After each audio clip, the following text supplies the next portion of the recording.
Australian. Her name is Celeste Mano. 5 years ago, her future was as joyful as her personality. But then a man she worked with, ever so briefly, became obsessed with her. It was attention Celeste never reciprocated. That didn't stop Luay Seiko though. For more than a year, he stalked her, making her life miserable.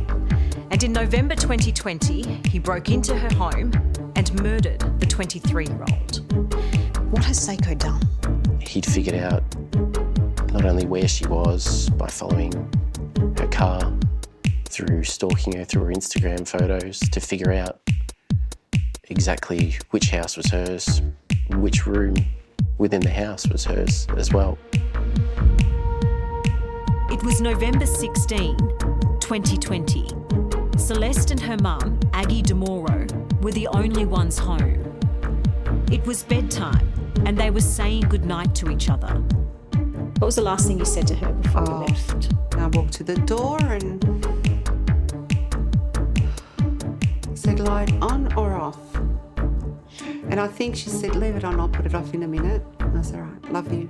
She says, love you more.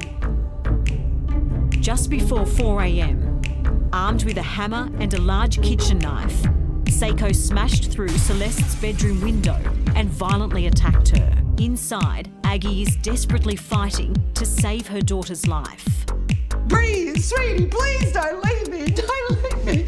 And then one of them stops me and he says, this is a crime scene, we found a knife. And in that moment, all I said was, what? Oh my God, he killed her. He said, do you know who did this? I said, yes.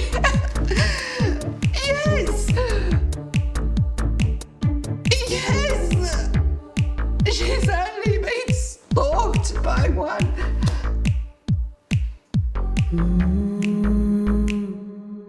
Seiko had stabbed Celeste 23 times. His strike to her heart had killed her. She was asleep in her bed, in our home. And he did this under my watch. That's something I have to live with. Chris Ridsdale also worked at the same call centre in Melbourne as Celeste. They just started dating, their new relationship full of promise and joy. She chose you. You say you were lucky. Yes, because time with her was just always amazing. When she was smiling, you could see it from a mile away, and she always just lit up, and her laugh was infectious when she got going. How much fight have you got left in